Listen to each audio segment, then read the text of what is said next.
Stay tuned for Nero Wolfe, who follows transcribed in 30 seconds.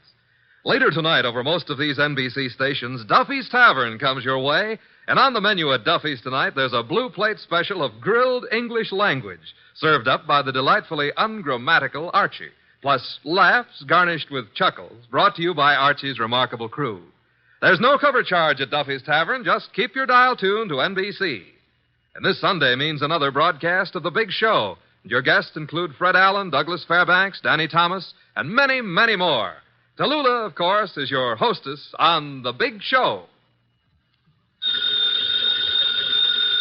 Ladies and gentlemen, that phone bell means adventure. Hello? Hello? The young man answering the phone is Archie Goodwin.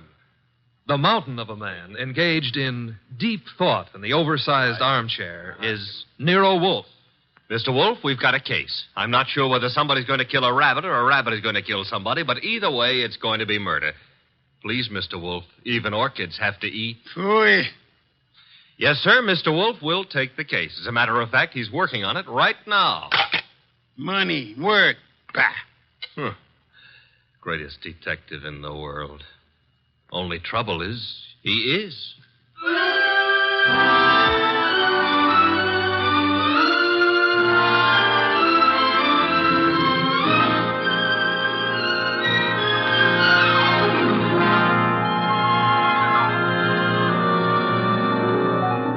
Yes, ladies and gentlemen, Archie is right. Nero Wolfe is the greatest detective in the world, and the fattest, and the least energetic. Nero Wolfe, created by Rex Stout, and brought to you over this NBC network in a new series of adventures by Mr. Sidney Greenstreet.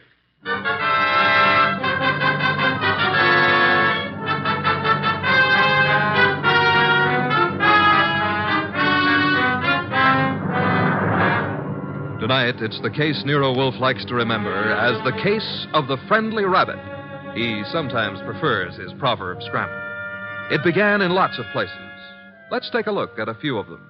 In particular, the richly appointed library of a man named Veek.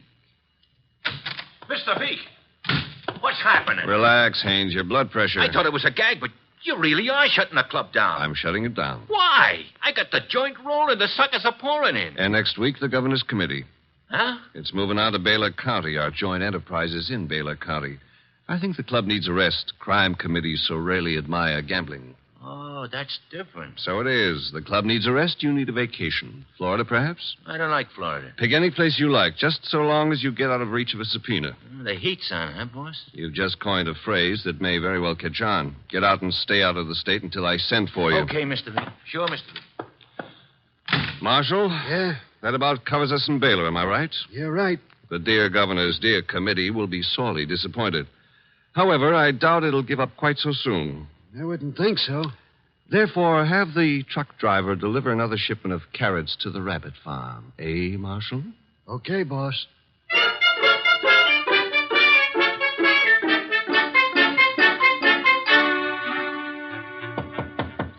Come in, Williams. Good afternoon, Governor. Good afternoon. Williams, I'm disturbed. The crime committee, sir? It was doing well, very well. And then I know, sir. there's a leak. Someone is passing on confidential information. Who? That's the problem. Who? Started 3 weeks ago.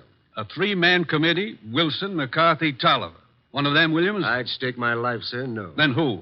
You've forgotten Collier, committee secretary. You have reason to suspect him? No, nothing that means anything. Except... You do suspect him. Well, he's been watched, telephone calls checked, mail. I have no reason to suspect him.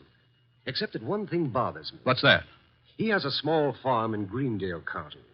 He rarely went near the place in all the time he's been up here at the Capitol. But that suddenly changed. 3 weeks ago? Yes, sir. He's been staying at the farm for 3 weeks. Is there anything unusual about that farm? Nothing unusual. Except Jimmy Collier has gone in for raising rabbits.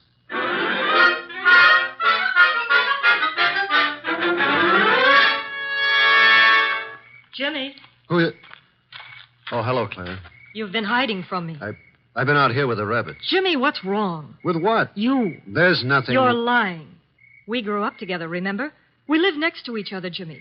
We were going to be married. Hey, wait a minute. We still are, last I heard. You haven't heard recently enough. What does that mean? It means we're not getting married. But, You've Clara... been avoiding me, and you've been getting money, lots of money from someplace. And in a shady way, I feel. All right, you know. So what? I've been concerned about your sudden devotion to these rabbits and the kind of men you've been seeing. What do you mean? Like the one up at the house now, waiting for you. Oh, there's somebody waiting? That's why I came down here after you. I'd better get up there. He's a crook, Jimmy. Look, All right. I sort of got myself in a mess. I needed money, but it's over, Claire. No more. Are you sure? Of course I'm sure. I wish I could believe you. For your own sake. But I feel I can't. Not anymore.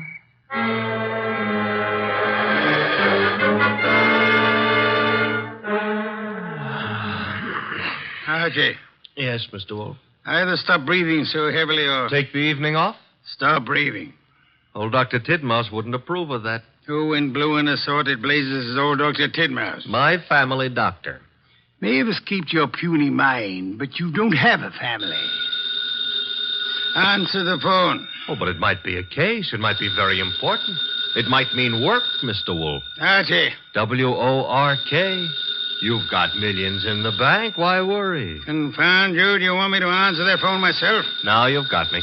No, Mr. Wolfe. Couldn't let you knock yourself out lifting a telephone receiver. Nero Wolfe's office, Archie Goodwin speaking. What? Wait, Mr. Wolfe is to go up to Greendale at... Oh, now, look, friend. Mr. Wolfe does not go anywhere, and that includes Greendale. He wouldn't stir out of the house for anybody short of the... What? I see. Yes, sir, in an hour. Goodbye. Mr. Wolfe, brace yourself. You've got an appointment with a Mr. Williams at the Starlight Hotel in Greendale for 1 hour from now. You're insane. No, I'll admit I've been tempted. Sure, were it not for the fact that often the native hue of resolution is sicklied o'er with a pale cast of thought, Quoting Hamlet will get you no place. I would fire you. And then who would drive you to the Starlight Hotel in Greendale? I'm not going to Greendale. Nevertheless, in an hour you will be there. And who, may I inquire, says so? The governor of the state.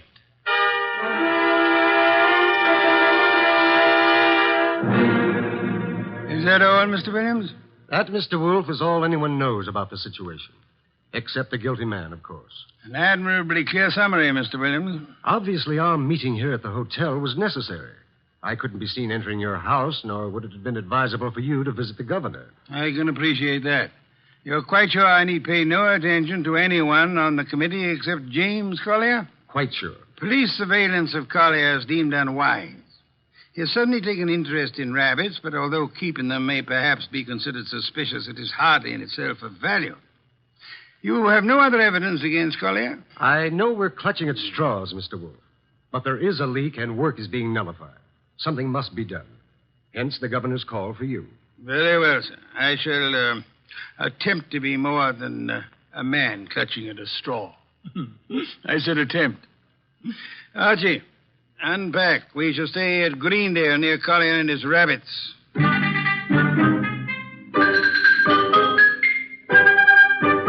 Mr. Wolfe? Mr. Wolfe?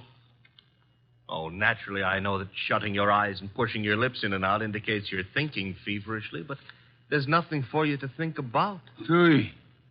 Oh, I accept your correction. What are you thinking about? Hotel beds, they're notoriously flimsy. Oh, you gave up on the case so soon. Fiddlesticks. I already know exactly what role the rabbits play in our problem. Therefore... We're going to drive out to Collier's farm? You are. While you test the hotel beds, fine. It'll be necessary for you to spend the night at Collier's place. You'll drive out there and pretend you've lost a cylinder or something. Oh, a lost cylinder. Oh, fine. Confound you, Archie. You can invent something plausible as a pretext, and if you are properly charming, Mr. Collier will, I hope, invite you to stay the night. And during the night I sleep, happily breathing the fresh country air. Trust not. Okay, Mr. Wolfe, I accept the assignment. I will learn all I can from Mr. Collier's rabbits. Incidentally, remember the play Harvey? I do? Why? Harvey was an invisible rabbit, a figment of a man's imagination. I hope this rabbit venture is more tangible, Mr. Wolfe. It is, Mr. Goodwin. Will you desist and depart? Okay. Oh, if anyone calls, just say I've gone out to Greendale to cross-examine a rabbit. Archie, I think you're going to be quite surprised. Yes.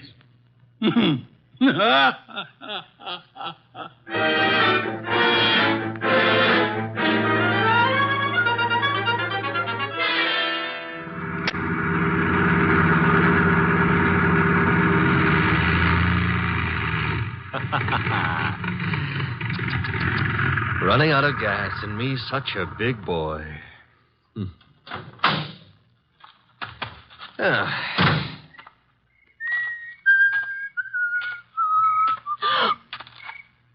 Hello.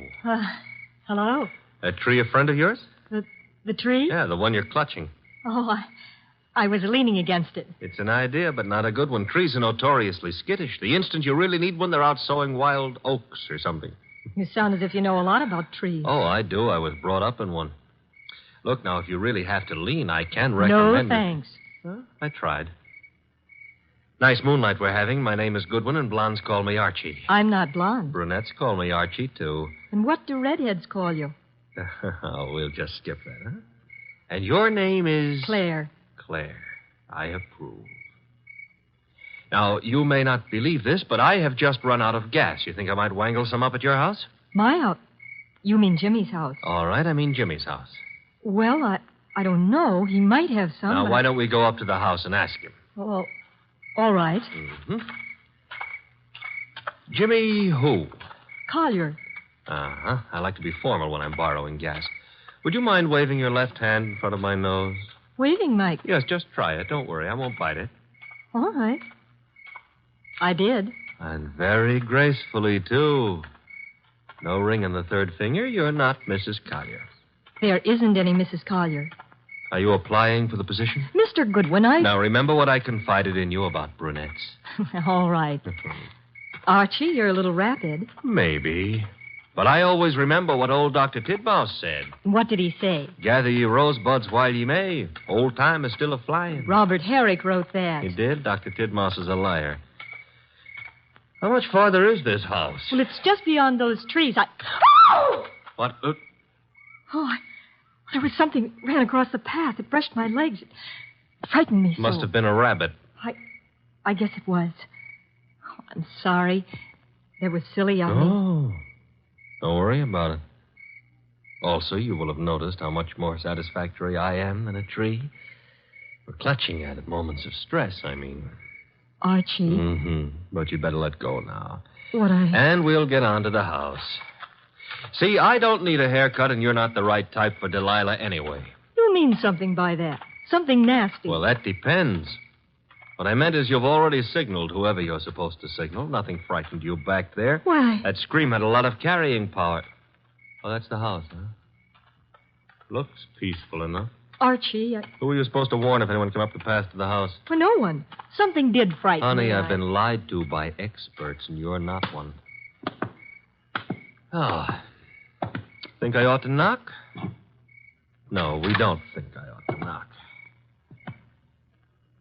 Dark inside, except for a handful of moonlight filtering in through the windows. Kind of early for Collier to turn in, isn't it? I wouldn't know. Let's go find out. Now, relax. Grandpa's making with the chimes. Time is, 10 o'clock. Oh, it's getting late. Come on. This would be the living room. Filled with early American furniture. The early Americans would be pleased. Nothing here. What's that door lead to? I don't know. Or won't tell? Smaller room.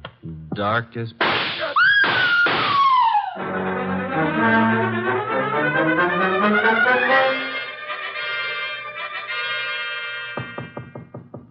Come in. Put the beer on it. Oh, you're not the bellboy. I'm sorry. I should have remembered to bring some beer. Indeed, and you are? I'm a fellow guest at this hotel, Mr. Wolfe. My name is Veek. Veek, yes. A criminal of moderate intelligence and immoderate pretensions. We won't quarrel, Mr. Wolfe. I've something to offer you. You and your boy Goodwin didn't drive up to Greendale for the exercise. I dislike exercise. Shortens life. James Collier lives nearby. The Governor's Committee on Crime is unhappy. There's been a leakage of information. It hasn't helped them in their work. But it has helped you. You wouldn't have left your house in New York on any ordinary job. A request from the governor, however. Shall we stop fencing? I don't have to fence with you. The committee's work doesn't particularly bother me. I've already made my arrangements for retiring from active business, shall I say. However, I don't want you messing around in the meantime. Indeed. In your effort to discover how the committee's information leaked out, you might also discover a number of things about me that I prefer to remain undiscovered. No one has employed me to do anything about you, sir? Not directly, but indirectly you might have to. I want to insure myself against any such possibility. I want to make a deal with you. I'm ready to supply you with the name of the man responsible for the leak and papers proving his guilt. I have them here. In return for which you expect? A quick conclusion to your activities and your return to New York, leaving my name out of your reports. I'm neither a public official nor a philanthropist. I should do nothing about you unless it becomes necessary. You may remove your hand from your pocket. You wouldn't dare shoot me. Now then, the name of the man. James Collier. Proof of his guilt? These. A series of reports on the committee's meetings in Collier's handwriting. Thank you. Good night, sir. Good night. And I hope for your sake that we do not meet again. Phew. Archie, answer the... Oh. Hello? Mr. Wolfe? Yes, Archie. I'm at the Collier place. Since it takes only 10 minutes to get there, may I congratulate you on your speed? I've been at the Collier place for nearly an hour. Doing what? Oh, meeting Claire for one thing, discussing rosebuds. Your delay has been explained. Good night. And for another, I was being around when someone got murdered. Ah, you laid hands on the murderer? No, the room was dark. By the time I got Claire untangled from me and started looking for somebody with a gun, he'd left. I see. And the dead man, of course, is James Collier. No, sorry. Found it had to be. Who was he? Total stranger. Archie. I'm not being difficult. There was no identification on him. Strange. A description. Early 30s, height maybe 5'10", weight around 175 pounds. Blonde hair, blue eyes, a very natty dresser. Suit custom tailored with a built-in shoulder holster. Don Juan shirts. Manicured but very dirty fingernails. And he... Uh-oh. Company. The police? Mm-hmm. Very well, you tell them whatever you think proper, without mentioning the governor's committee, of course. You then bid them farewell and come to the hotel. Can't I say goodbye to Claire, too? You cannot. Confound you, Archie. Do you think I want to wait up all night?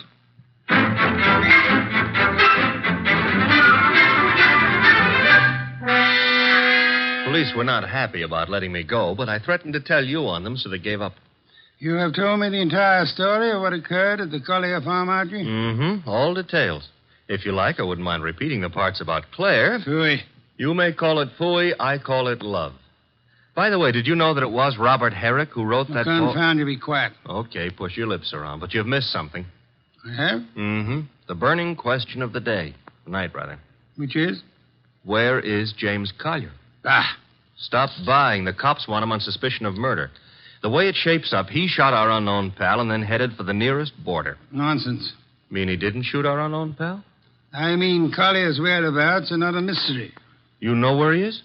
I know where he is. I don't believe it. You couldn't know. You haven't been out of the hotel. You haven't had any calls. Archie, I use my intelligence. If you had used yours instead of holding the girl... I still wouldn't know where Collier is. Never mind. I'm impressed. What do I do now? You get Mr. Veek on the phone. Huh? He's staying here at the hotel. Oh, old home week. Operator. Mr. Veek, please. Hello? Hello, Mr. Veek. Who is this? Mr. Wolfe wants to speak with you. Just a second. Here you are, sir. Thank you. Mr. V, where were you at 10 o'clock? Why, on my way to the hotel. You checked in at... 10:15, then came directly to your room. One other question. You have an employee, a man in his early 30s, blonde-haired, blue-eyed, and well-dressed. Am I correct? Yes, that is Marshall. No, that was Marshall. Good night, sir. Having done that, whatever it meant, we now go to sleep? Phooey, we go to the Collier farm. Okay, but why? Because, Archie, The time has come to cross-examine the rabbits.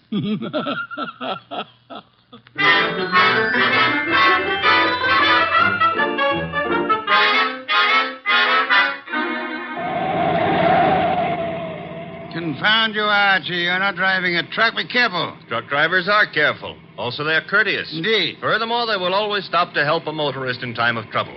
Archie, are you training to become a truck driver, or have you fallen in love with a truck driver's daughter? Her name is Susie, her hair the color of wheat fields at high noon. Never mind turning purple. I'm about to change the subject. Boss, I have a theory. Stick to truck drivers. As follows. Our boy Collier, who'd been selling information to Veek, had a change of heart and decided to turn ethical. But Veek's man, Marshall, at Veek's orders, tried to apply pressure, so Collier shot him and headed for Canada. And the girl's roll? Was to brighten my life. Oh, you mean about her playing sentry? Well, she's in Veek's employ, too. Phooey. Don't like my theory. It's charming. It merely happens to be wrong. Merely happens to be... Why is it wrong? Because, Archie, of a dead man's dirty fingernails, Marshall's fingernails. Oh. Well, you made me bring you to the rabbit hutches. We have arrived. There are the rabbits. Go ahead, cross-examine them. Good many hutches. A large pen for the rabbits to run about in. Notice that they're all cowering at the far end of the pen, ran as we entered. That's because they don't like us, maybe, huh? One of them, however, seems to be friendly. The one up here, and at the corner opposite us. Oh, yeah, there is one here. He's not friendly, Mr. Wolfe. Indeed? He's dead. Somebody stove in his skull. Interesting. What's interesting about a dead rabbit? He may be dead now, Archie, but he was friendly. Too friendly.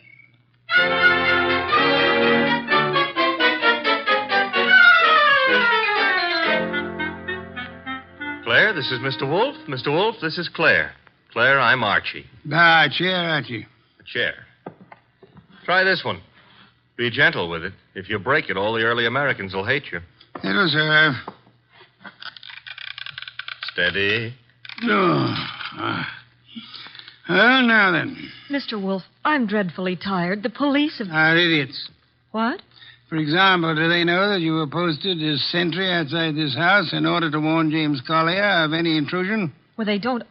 I wasn't. Do they know that James Collier and the dead man Marshall were quarreling? No. Do they know that James Collier had armed himself in preparation for this meeting with the gunman? That isn't true. It is true. I don't have to say anything. You've already said more than enough with your actions, my dear. What do you mean? According to Archie's report, and Archie is always meticulously accurate, when you and he opened the door of the room in which the murder took place, you screamed at the shots. Well, of course. Any girl would scream with... Then you clung to Archie with sufficient force and for sufficient length of time to prevent him from chasing the murderer. Why? Because you had seen and recognized the murderer as the man you loved. It was too dark to see anything. True. Therefore, you didn't have to see the man. You thought you already knew who the killer had to be. That's a lie. You're shielding James Collier, aren't you? I'll never admit any of it. Never. May not be necessary. Archie. Yes, Mr. Wolfe?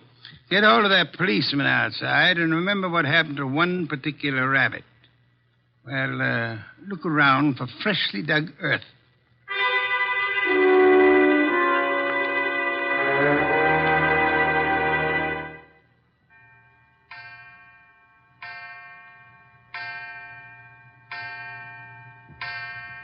Midnight. What are we waiting for? A return? Archie's? No, it'll take him longer. Well, then whose? Mr. Veek's, of course, complete with revolver. Come in, Mr. Veek. It couldn't have been easier. No one outside, only the two of you here. I warned you, Wolfe. Fiddlesticks. You merely tried to use me as a prop for an alibi and a rationalization for a motive. I don't understand. Mr. Wolfe does. Indeed, I do. Did you really think me fool enough to believe your proposal, Mr. Veek? It was plausible. It was nonsense.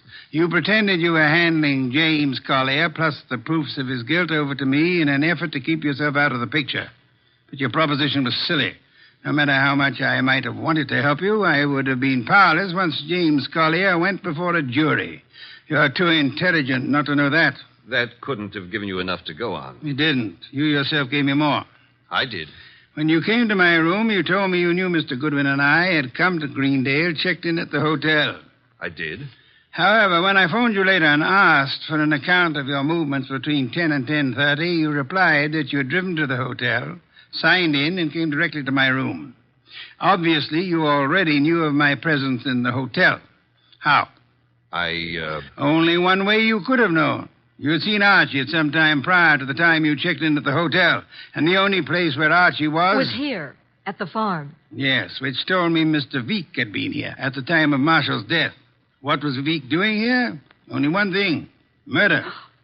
Then he killed the gunman. No other possibility. But, Jimmy, I thought he did it. James Collier couldn't have killed Marshall because at the time he was killed, James Collier was already dead. Archie! What's this? Leave it, Duffy. Let's play. Untap that gun first. My arm. That's nice and cooperative, so... You'll be quiet for a while. The cop is back in the rabbit pen, Mr. Wolfe, guarding Collier's grave. Grave, Archie? Yeah, with James Collier in it. Oh, poor Jimmy. Veek knew the expose was coming. He had to shut Collier up. So he had his gunman, Marshall, kill Collier and bury him in the rabbit run back of the hutches. You spotted that, boss, because of... You dead rabbit. The others scuttled away from the man who bore James Collier's body to that lonely spot. But one rabbit overcame his fear. He was too friendly. And got killed for it. There was that And the dirty fingernails of Marshall, the gunman who killed and buried James Collier. Your description indicated extreme neatness. The dirty fingernails were a wrong note. Yeah, indicated he'd been digging. So we know now, don't we? Veek killed his own trigger man to frame a dead man for it. Collier would be thought guilty. He'd be hunted among the living. And all the while... Oh, I'm sorry, Claire. It's all right, Archie. I didn't love Jimmy. That was all washed up. Mr. Wolfe, I understand everything, except why did Jimmy suddenly start staying at the farm with the rabbits? He knew he'd be watched. He couldn't risk conveying his information by telephone or the mails. Nor could he be seen holding conversation with men who might be traced to Veek. But who would suspect a truck driver delivering carrots for the rabbits as being the go-between for Jimmy Collier and Veek? Nero Wolfe. Which is why I hope there's an adequate bed in this house for Mr. Wolfe. I'm sure I'll be able to find one. Splendid, Archie. You will have the police remove Mr. Veek, and then... And then maybe Claire would like to go gathering rosebuds, huh? By moonlight? I would like to. Phooey.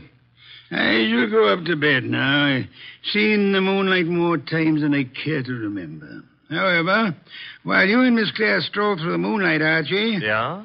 You might remember that rosebuds have thorns.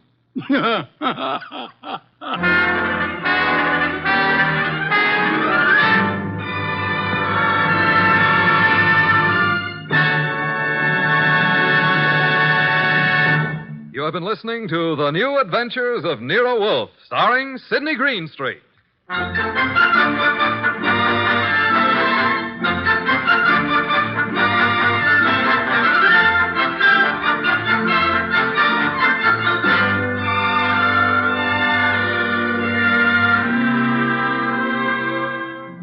Tonight's transcribed story was based on the characters created by Rex Stout. This is an Edwin Fadiman program, produced and directed by J. Donald Wilson.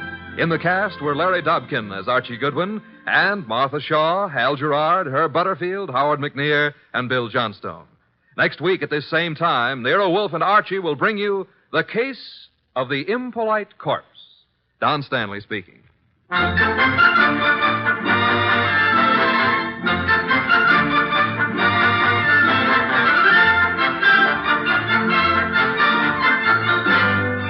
Three chimes mean good times on NBC. There's no cover charge at Duffy's Tavern. Just keep your dial on this NBC station this evening as Archie the Manager, played by Ed Gardner, and his remarkable friends serve up another blue plate special of grilled English language, fresh laughs and whimsy a la mode. Another Friday fun favorite is the delightful Life of Riley, starring William Bendix as the beleaguered Chester A. Riley.